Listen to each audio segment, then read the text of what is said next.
புதுயுகம் மற்றும் அருண் லேண்ட் புரோமோட்டர்ஸ் திருநெல்வேலி இணைந்து வழங்கும் Thoothukudi marathon 2026 run for health மற்றும் 100% வாக்களிப்பது குறித்த விழிப்புணர்வு marathon co presented by Tamil Nadu mercantile bank limited. நாள் மார்ச் 1, 2026. இடம் தருவை விளையாட்டு மைதானம், தூத்துக்குடி. அனைவரும் வருக. அனுமதி இலவசம்.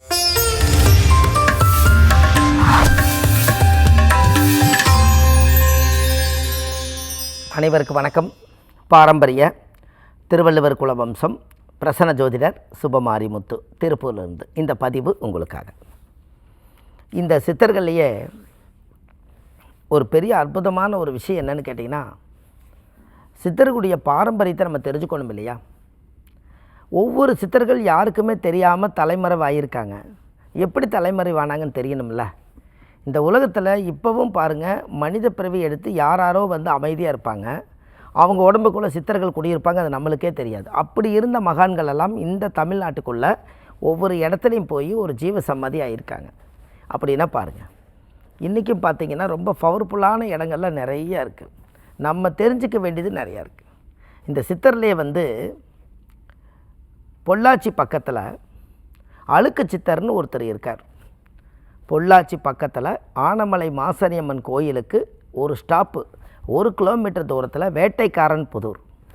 அந்த வேட்டைக்காரன் புதூருங்கிற ஊரில் தான் அழுக்கு சித்தர்னு சொல்லுவாங்க, அழுக்கு சாமியார்னு சொல்லுவாங்க.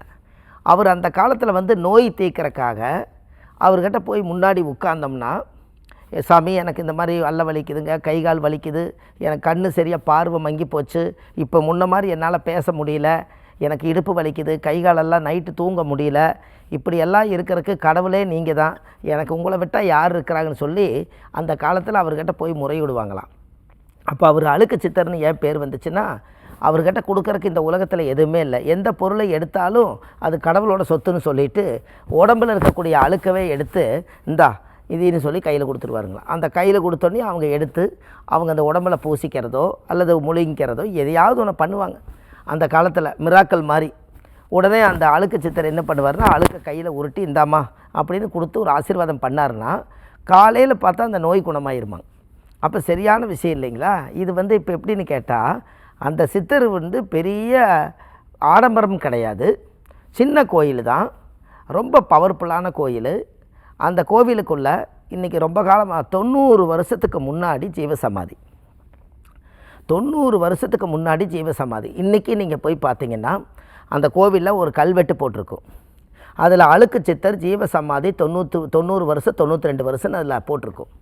அந்த 92 வருஷத்துக்கு முன்னாடி அவர் அழுக்கோடவே இருந்து குளிக்காமையே மக்களுக்காக அவரை பார்த்துட்டு போனவங்க எல்லாருமே ராஜயோகமானாங்களாம் அந்த காலத்தில். இன்றைக்கி அவரை பார்க்கணும் அப்படின்னா அவரை சிலையாக செஞ்சு அவருக்கு வந்து வியாழக்கிழமை குரு பூஜை பண்ணுறாங்க.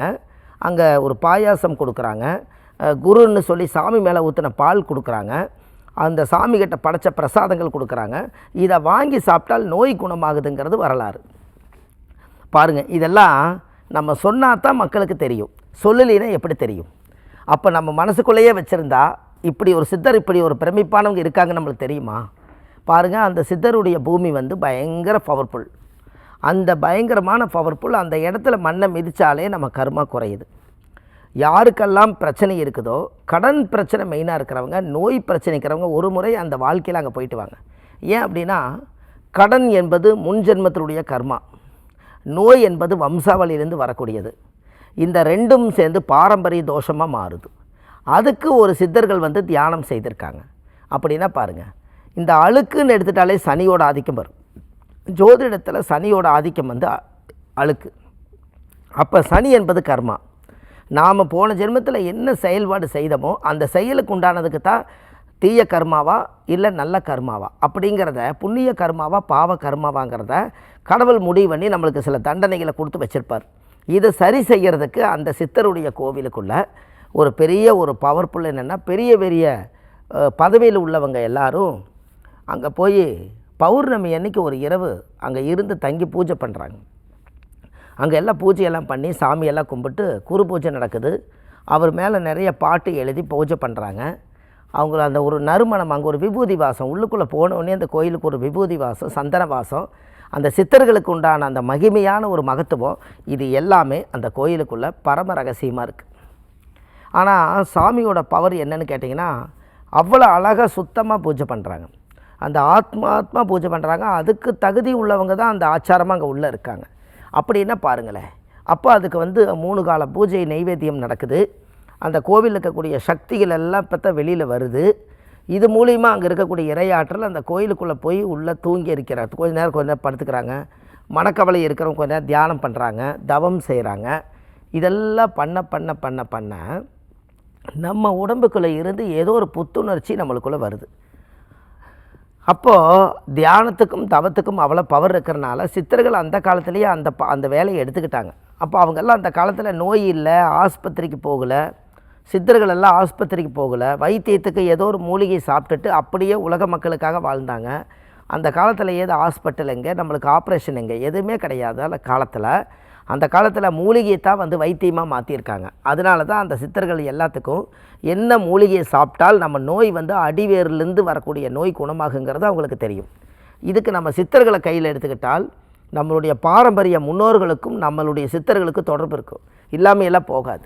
அப்போ இது கண்டிப்பாக ஜாதகத்தில் யாருக்கெல்லாம் 7.5 சனி நடக்குது, எனக்கு அஷ்டம சனி நடக்குது, எனக்கு இந்த மாதிரி பாதச்சனி நடக்குது, இப்படி சனி திசை நடக்குது, எனக்கு சனி புத்தி நடக்குதுன்னா சனினா அழுக்கு தான். அப்போ சனினா அழுக்குங்கும்போது நீங்கள் நல்லா யோசிச்சு பாருங்கள். அப்போ சனினா அழுக்குங்கும்போது நம்மளுடைய தாக்கத்தை குறைக்கிறதுக்கும் கூட தெய்வங்கள் இருக்கிறது, திருநள்ளாறில் இருக்கிறது, குச்சனூரில் இருக்குது. ஆனால் மனித ரூபத்தில் மகானா மாறுறவங்க சித்தர்களும் இந்த 7.5 சனி குறைக்கிறதுக்கு இந்த உலகத்தில் இருக்காங்க. ஏன்னா அழுக்குனாலே சனி தான். அப்போ அழுக்கு சித்தருங்கிறவர் அந்த கோயில் போயிட்டு வரும்போது அந்த சனியோட தாக்கம் குறையுது. எப்படின்னு பாருங்கள். இந்த சனி நீசமாக இருக்கிறவங்க, ஜாதகத்தில் யாருக்கெல்லாம் சனி நீசமாக இருக்குதோ, மேசத்தில் சனி நீசமாக இருக்கிறவங்க கட்டாயம் ஒரு முறை போயிட்டு வரணும். வாழ்க்கையில் ஒரு முறை தான் 7.5 சனி வரும். அப்புறம் 30 ஆண்டுக்கு ஒரு கத்தை வரும். கட்டாயமாக ஒரு முறை போயிட்டு வரணும். இப்படியெல்லாம் இந்த சித்தர்களை நம்ம கெட்டியாக பிடிச்சிக்கிட்டோம்னா நம்மளோட வாழ்க்கையில் ஒரு பெரிய அசுர வளர்ச்சி நம்ம லைஃப்பில் இருக்குது. அப்போ பாருங்கள், இதெல்லாம் யாருக்குமே தெரியாது. நம்ம ஜாதகத்தை சுத்தப்படுத்துறதுக்கு சித்தர்களால் தான் முடியும். ஏன்னா பிறப்பு கர்மாவை அவங்க தான் சுத்தப்படுத்த முடியும். எப்போவுமே ஒரு கோயிலுக்குள்ளே போய் நம்ம ஜாதகத்தை கொண்டு போய் கருவறையில் வச்சு ஒரு தேங்காயை உடைச்சிட்டு வந்தால் ஒரு தோசை நிவர்த்தி ஆகுமா. அதனால தான் அந்த காலத்தில் ஜாதகத்தை கருவறைக்குள்ளே வச்சு எடுத்துகிட்டு வருவாங்க முன்னோர்கள். அந்த காலத்தில் ராஜாக்களெல்லாம் எப்படி செய்தாங்கன்னா, இந்த செம்பு பட்டயத்தில் எழுதி கருவறையில் 48 நாள் பூஜையில் வச்சு அதுக்கப்புறம் அந்த ஜாதகத்தை எடுத்துகிட்டு போவாங்களாம். கெட்ட நேரம் ஒரு மனிதருக்கு வந்துருச்சுன்னா நம்மளே தாழ்த்திக்காமல் நம்ம ஜாதகத்தை எந்த கடவுள்கிட்ட கொண்டு போய் வச்சா சரி செய்யும்னு சொல்லி அந்த காலத்தில் செம்பு பட்டயத்தில் ஜாதகத்தை எழுதி கொண்டு போய் சாமிகிட்ட 3 கால பூஜை நடக்குமா. அப்போது நம்மளோட உயிர் தான், நம்மளுடைய உடம்பு தான் வெளியே இருக்குது. நம்மளோட பிறப்போட உயிர் சக்தியோட ஜாதகம் கருவறைக்குள்ள இருக்குது. அதனால தான் கருவறைக்குள்ளே அவ்வளோ பவர்.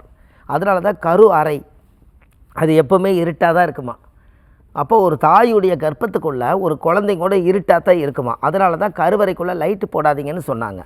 ஒரு அகல் விளக்கு தெய்வம், அது மட்டும் அணையாத விளக்கு ஒன்று எரியணும். அந்த எரிய வெளிச்சத்தில் அந்த கடவுள் தெரிகிறாரு பாருங்கள், அதுதான் கடவுள். கடந்து உள்ளே போய்ப்பார். எல்லாமே அந்த காலத்தில் முன்னோர்கள் இதை யோசிச்சிருக்காங்க. எல்லோரும் கேட்பாங்க, கடவுள் நீ பார்த்தியா, நான் பார்த்தியா, எல்லாம் உணர்ந்தா கடவுள் தான். ஏன் அப்படின்னு கேட்டிங்கன்னா, ஒரு கருங்கல் இருக்குது, ஒரு மரக்கட்டை இருக்குது. ஒரு 1/2 கிலோவில் ஒரு கருங்கல்லை எடுத்துக்கங்க, ஒரு 1/2 கிலோவில் ஒரு மரக்கட்டை எடுத்துக்கங்க. இந்த கல்லை கொண்டு போய் கடலில் போடுங்க, இந்த மரக்கட்டையும் கொண்டு போய் கடலில் போடுங்க. மரக்கட்டை மிதங்குது, கல் உள்ளே போகுது. அப்போ கல் உள்ளே போகும்போது கடலில் கல் உள்ளே போகும்போது ஒரு விஷயத்தை உடனே நீ நல்லா ஆழமாக தேடணுன்னா கடந்து உள்ளே போய்ப்பார். அப்போ தான் கடவுள். அப்போ கடவுள் அப்படிங்கிறார். ஒரு கல்லையும் கூட கண்டுபிடிக்கணுன்னா நீ உள்ளுக்குள்ளே போய் அந்த கல் எங்கே இருக்குதுன்னு எவ்வளவுக்கு எவ்வளவு நீ கடலுக்குள்ளே ஆழம் தெரியாமல் உள்ளே போய் கடைசியாக அந்த கடவுள் அந்த கல்லை நீ தொடரையோ அப்போ தான் உனக்கு கடவுளோட சக்தி கிடைக்குங்கிறக்காகத்தான் கடவுள். அதனால் கடந்து உள்ளே போய் பாருன்னு சொன்னாங்க. அப்போ தான் தியானத்தில் கடந்து உள்ளே போனாங்க. மக்கள் பெரிய பெரிய சக்திகளெல்லாம் வாங்கினாங்க. அதனால் எல்லாருமே தன்னை மறந்து கடந்து உள்ளே போய் பார்த்தால் கடவுள் அப்படிங்கும்போது நம்மளே உணர்வுங்கிறது தான் அந்த ஒரு பரிகாரம். அதனால் கண்டிப்பாக இந்த கொங்கண சித்தர் அதோடைய வழி சொன்னோம். அதுக்கு அடுத்தது இந்த வேட்டைக்காரன் புதூரில் ஆனமலை மாசனியம்மன் கோயிலேருந்து 1 கிலோமீட்டர் தூரத்தில் அந்த கோவில் இருக்குது, அழுக்கு சித்தர் கோயில். கண்டிப்பாக வாழ்க்கையில் ஒரு முறை நீங்கள் போயிட்டு வாங்க. வியாழக்கிழமை அன்றைக்கி அங்கே குரு பூஜை நடக்குது. கண்டிப்பாக ஒரு முறை போயிட்டு வாங்க, வாழ்க்கையில் நல்லதே நடக்கும் என்று சொல்லி எல்லாமே பாருங்கள். இந்த ஆதிகால பரிகார புத்தகம் எழுதியிருக்கேன். மக்களுக்காக நிறைய விஷயங்கள் கொடுத்துருக்கேன். 1736 பரிகாரம் கொண்ட புத்தகம். இந்த புத்தகம் வந்து A4 சைஸு. இது கிட்டத்தட்ட பார்த்தீங்கன்னா மக்களுக்காக ரொம்ப தூரத்தில் இது வந்து ஆழ்ந்து யோசித்து இந்த புத்தகத்தை எழுதியிருக்கேன். இந்த ஒரு புத்தகம் ஒரு வீட்டில் இருந்தால் 1736 பரிகாரத்தையும் செய்ததுக்கு சமம். ஏன் அப்படின்னா அந்த புத்தகத்தை நீங்கள் எப்போ படித்து பார்த்தாலும் ஒரு விஷயம் கிடைக்கும். அப்போ அது ஒரு உயிர் இருக்குது இல்லையா? அதனால் கண்டிப்பாக கீழே போயிட்டு இருக்க நம்பருக்கு நீங்கள் கால் பண்ணுங்கள். உங்களுக்கு ஒரு 2 நாளில் வீட்டுக்கே டோர் டெலிவரி கிடச்சிரும். இது இல்லாமல் நம்ம சென்னையில் வடபழனி முருகன் கோயில் வாசல்லையே தெப்பக்குளம் வாசலே நம்ம ஜோதிட அலுவலகம் இருக்குது. சனிக்கிழமை, ஞாயிற்றுக்கிழமை, திங்கக்கிழமை நம்ம ஜோதிடம் பார்க்குறோம். மற்ற தினங்கள் திருப்பூரில் பார்க்குறோம். பாரம்பரிய திருவள்ளுவர் குல வம்சம், பிரசன்ன ஜோதிடர் சுபமாரிமுத்து.